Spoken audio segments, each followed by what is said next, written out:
The unexpected war. No one expected Earth to get involved. Not in that war.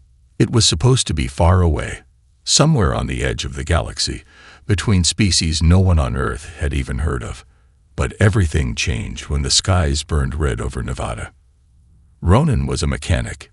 He worked at a scrapyard, fixing old ships that barely flew. He wasn't a soldier. He had never left Earth. He didn't even own a weapon. But fate doesn't care about that. The first explosion shook the ground like an earthquake. Ronan ran outside, wiping grease off his hands, confused by the sound. People were screaming. Something massive was falling from the sky. It wasn't a meteor. It was a warship. The ship crashed a few miles from town, sending a wave of heat and dust across the desert. Military jets followed minutes later. Then came the news. Alien forces had accidentally entered Earth's atmosphere while fleeing a bigger enemy, one that was still chasing them. The aliens were from a distant empire called Cerintha, and they weren't looking for a fight. They were escaping one. But the ones chasing them, they wanted total control. They didn't care who got in the way. Ronan watched the news on a broken TV with a fuzzy screen. Words like intergalactic violation, unauthorized contact, and first strike protocols meant little to him. All he saw was fire, smoke, and people being pulled from rubble. His small town was now part of a war he didn't understand. That night, as he repaired a damaged scout ship near the scrapyard, a strange sound echoed from inside the wreck. A soft thump, then a weak cough. He grabbed a flashlight and climbed inside. At first, he saw only shadows and wires. Then a shape moved, slumped against the wall, trembling. It was a woman, or at least she looked like one. Pale skin with a faint shimmer, silver hair braided with glowing threads, and eyes. Those eyes, they weren't human. They glowed faint purple, full of pain and fear. She tried to speak, but her voice cracked. Ronan pulled off his jacket and gave her water. She flinched at first, then drank like she hadn't tasted water in days. "Who are you?" he asked softly. She looked up at him, her eyes locking with his. Then, with a shaky breath, she said, "I am Queen Serenia of Cerintha." Ronan froze. Queen. She looked barely older than 20, but her presence, something about it, felt powerful. She winced in pain, clutching her side. Her gown was torn, and faint blue blood stained the metal floor. Before he could ask more, a soft beep echoed from her wristband. Her face went pale. "They found me," she whispered. "We have to hide." Ronan didn't ask questions. He helped her out of the ship and led her into the back of his workshop. He cleared a space behind the old cargo crates and covered her with tarps. Minutes later, strange ships buzzed overhead, scanning the area. He held his breath. She held his hand. The ships passed without stopping.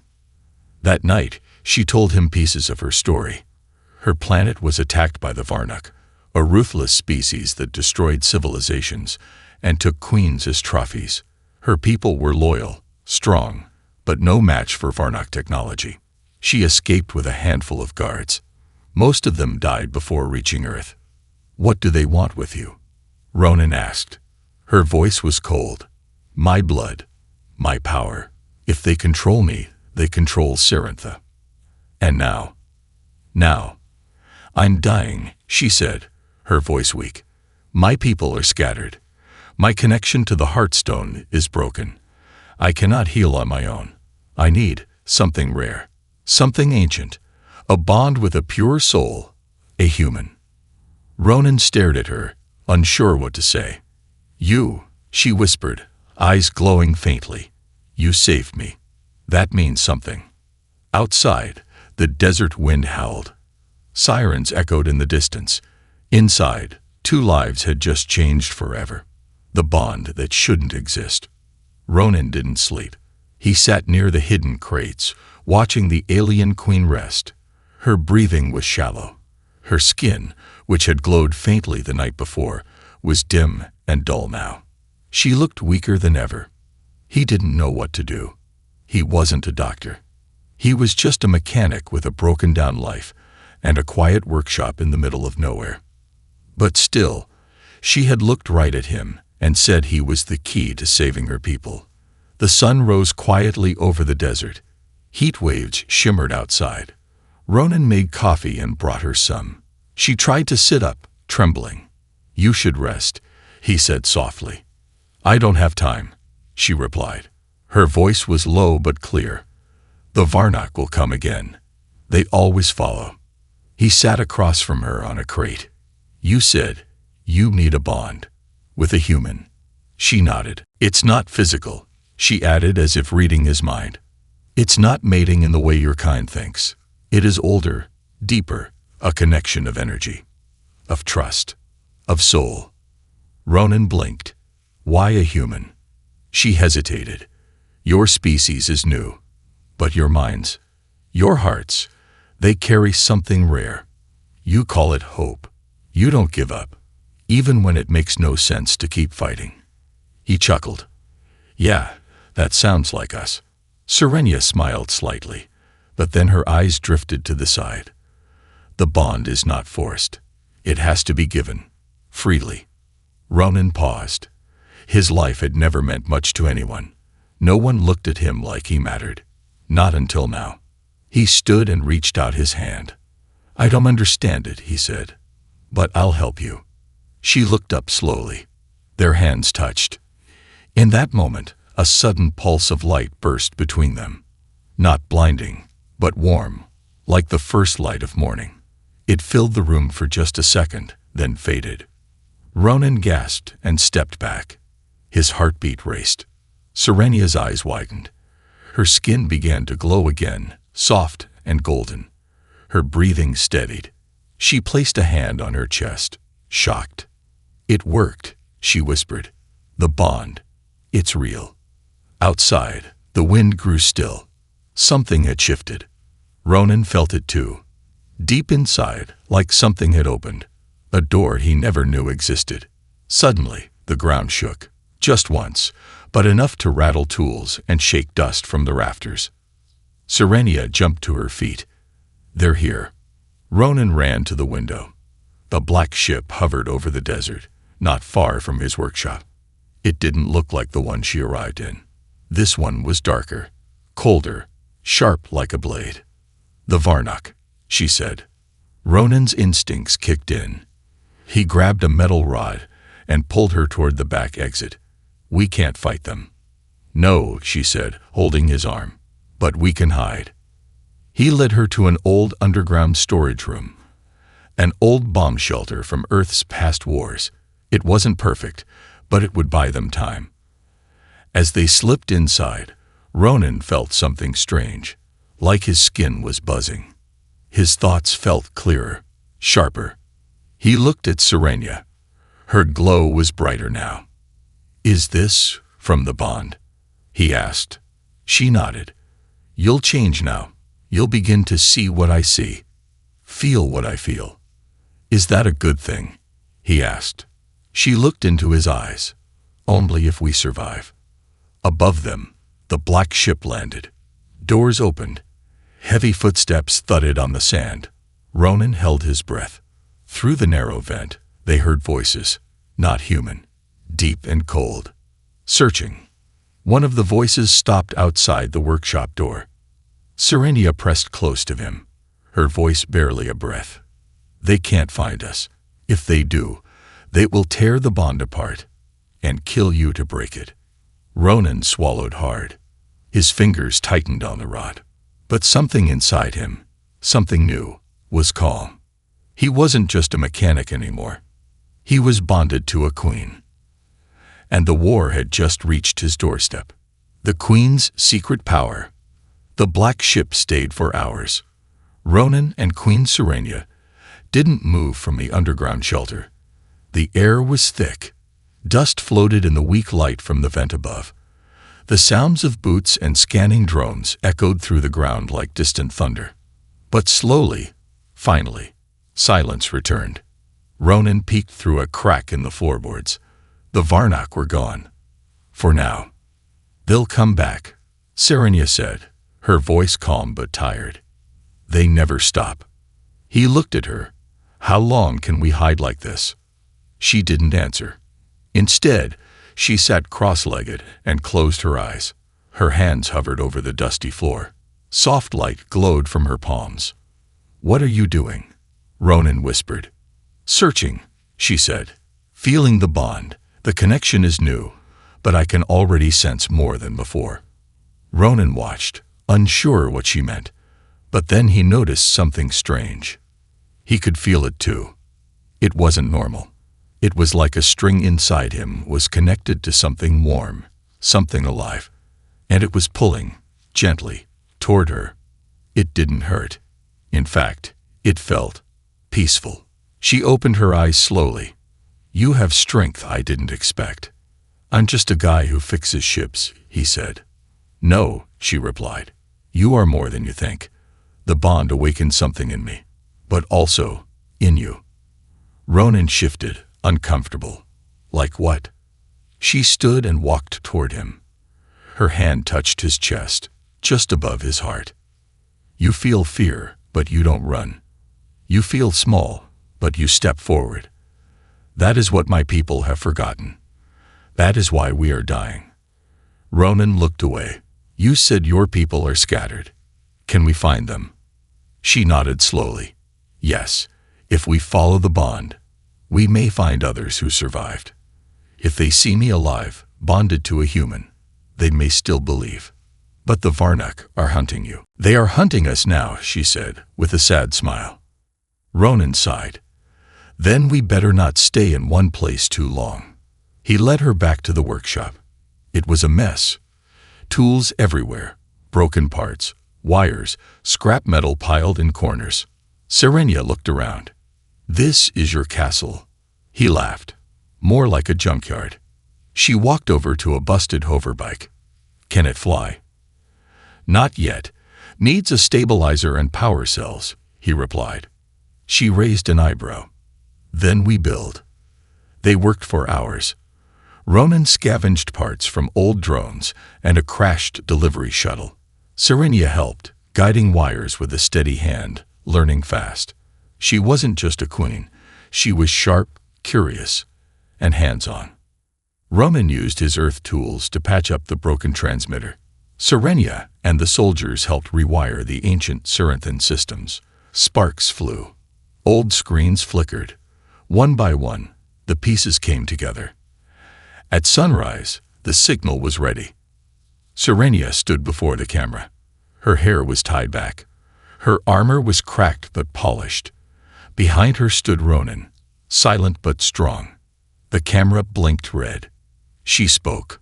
To the people of Cerintha, wherever you are, I am Serenia, daughter of the stars. I live. I am bonded to a human.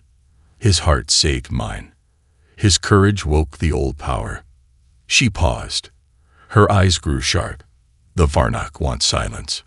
Obedience. Fear. But we are not silent. We are not weak. The heartstone still beats. Through the bond, it lives in us. We will not kneel.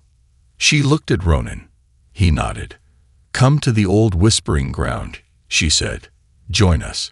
Bring what you can. We will stand together. The signal was sent. Far above the planet, Varnak command ships picked it up. The commander's face twisted with rage. Kill her, he hissed, and bring me the human, alive. The Queen's chosen stand. The signal spread faster than anyone expected. In hidden corners of the galaxy, among stars where the Varnak had not yet reached, small outposts began to stir. Old Cerinthan colonies, long thought broken, lit up with whispers of a queen returned and bonded to a human. Not everyone believed it, but some did. One by one, small groups began the journey, stealing old ships, traveling in silence, dodging Varnak patrols. They carried no flags, no weapons, just hope. Back in the canyon, Ronan stood outside the hidden base, watching the sky. It had been 3 days since they sent the message. Serenia had barely slept. She spent her hours in quiet focus, meditating, strengthening the bond. He could feel it more now, like a second heartbeat inside his chest. Sometimes he heard whispers that weren't his thoughts, dreams that weren't his own. It didn't scare him anymore. It made him feel needed. "She's not resting again, is she?" said a voice behind him. It was Captain Lyra, the tall woman with gold-lined armor. She didn't trust Ronan. Not fully. "She said she feels the storm coming," Ronan replied. Lyra crossed her arms. "That's the problem with queens. Always feeling things." He chuckled. "She's not wrong, though. Something's coming." That night, the storm arrived. But it wasn't in the sky. It came from space. A dark shape descended through the clouds. Huge, silent, like a floating city. The Varnak had found them. And this time, they weren't searching. They were ready to destroy. The base went on high alert. Lyra gathered her fighters. Ronan rushed to the workshop and began prepping what few defense systems they had. Turrets with half-burned barrels, energy shields that blinked like broken light bulbs. "We don't have enough to stop them," he told Serenia. "We're not going to stop them," she said softly. "We're going to change them." He blinked. "What?" Serenia stood in the main chamber, facing the rising threat. Her gown had been replaced with armor, silver plates glowing faintly at the seams. She looked like royalty forged in war. "You said something days ago," she told him, "about how humans don't stop fighting, even when it seems hopeless." He nodded. "I need that spirit now," she said. Suddenly, her hands glowed. Not with fire, not with power, with memory. Visions swirled in the air between them, images from her people's history, lost cities, fallen queens, a time before fear. Her voice rang out.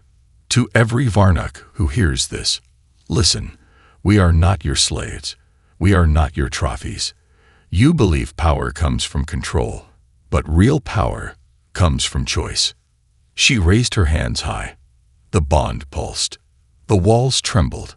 Then she touched Ronan's chest. Light exploded outward. It wasn't a weapon. It wasn't magic. It was invitation. To feel. To remember. To hope.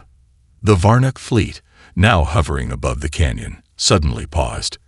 Their scanners picked up strange energy. The command ship's screens flickered, flashes of memory that weren't theirs, emotions they didn't understand. Confusion spread through their ranks. Inside the canyon, one of the Seraphin consoles beeped.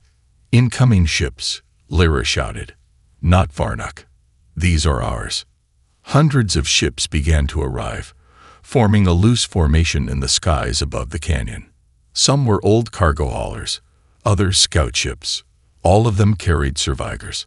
Serenia stepped forward, eyes glowing bright. "They heard us."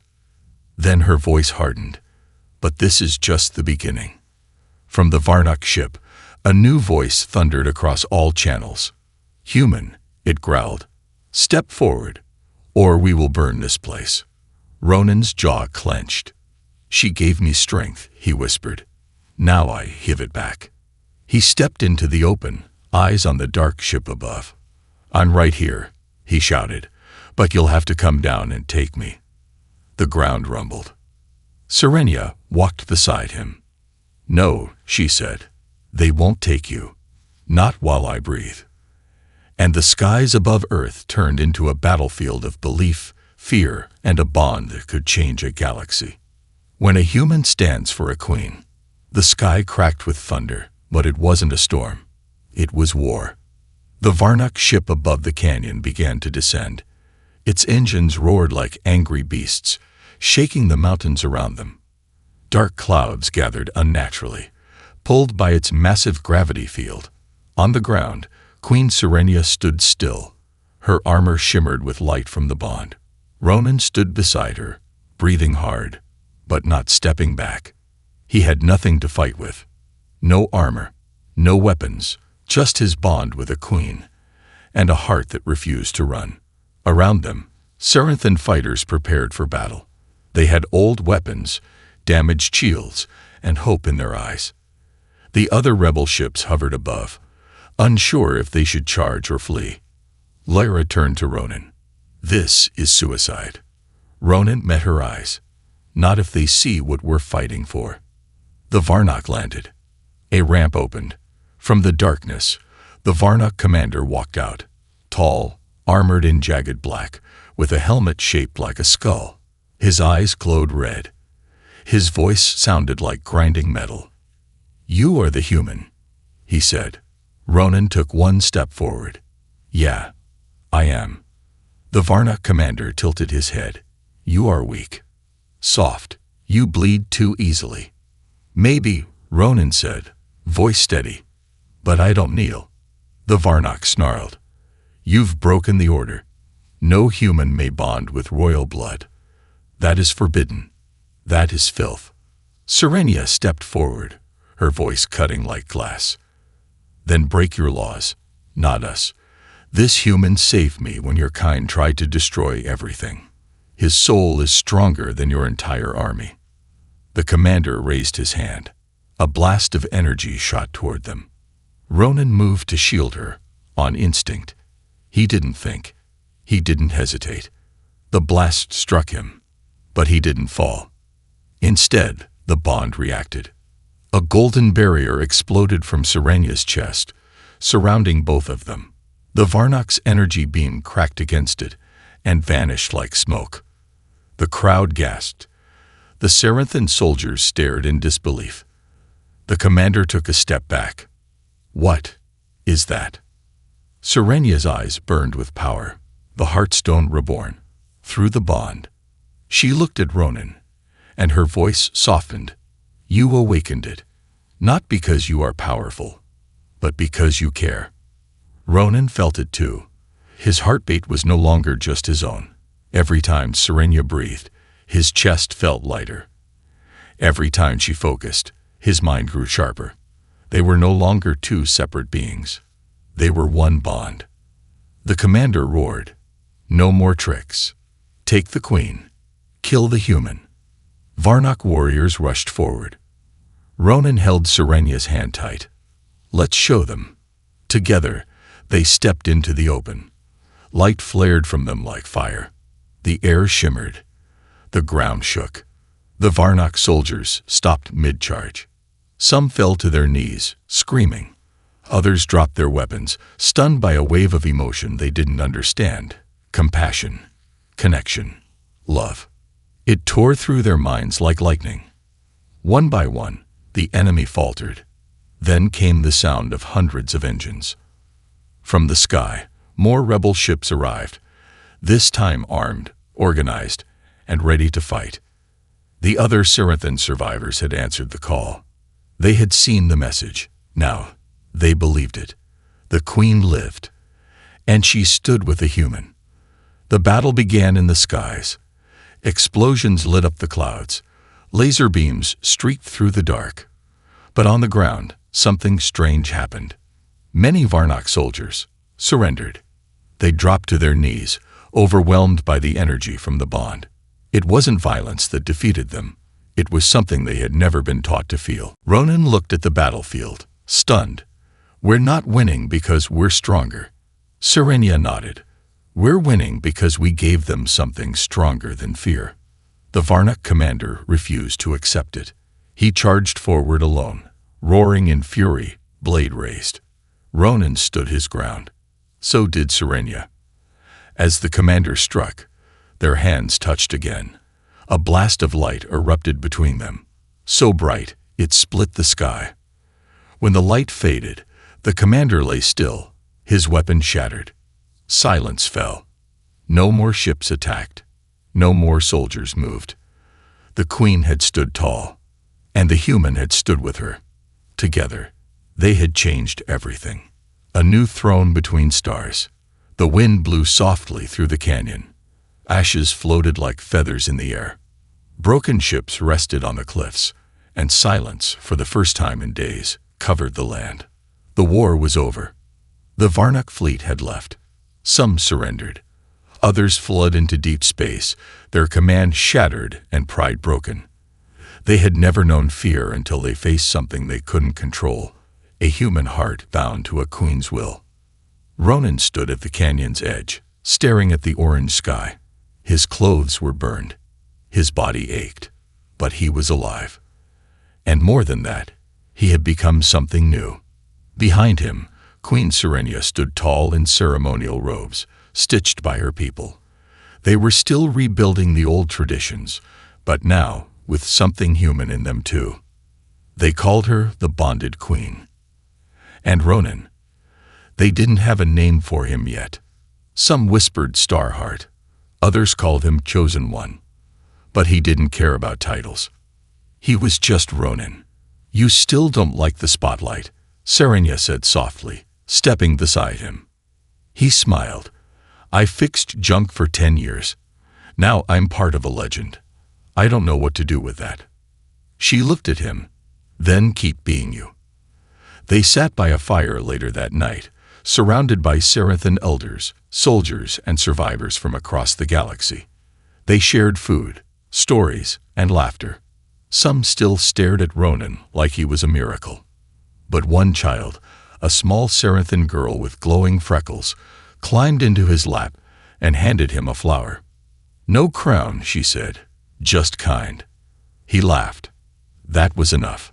Later, in private, Serenia showed him something. A stone, smooth, warm, glowing with a light that pulsed in time with their bond. The Heartstone lives again, she said, but only because of you. He held it gently. What now? She looked at the stars. Now, we rebuild. We bring our people home. We teach them that strength doesn't mean silence, that love is not weakness, that even a mechanic from Earth can change a galaxy. Ronan nodded slowly. You still need me for that. She smiled. Not need. But I want you here. He looked at the sky too. Then I'm not going anywhere. A few days later, a new ceremony was held. Not in a palace, not on a throne, but on Earth, where it all began. Under the open sky, before both humans and Seraphins, Queen Serenia made a promise to lead with wisdom, not fear, to honor every life, not just royal blood. And beside her stood Ronan, not as her guard, not as her subject, but as her equal. The crowd cheered. Lights filled the sky. Ships blinked like stars coming home. In the end, the war wasn't won by weapons. It was won by a choice. To care, to reach out, to believe. And in that, humanity showed the galaxy something it had forgotten. That love, when freely given, can be more powerful than any empire.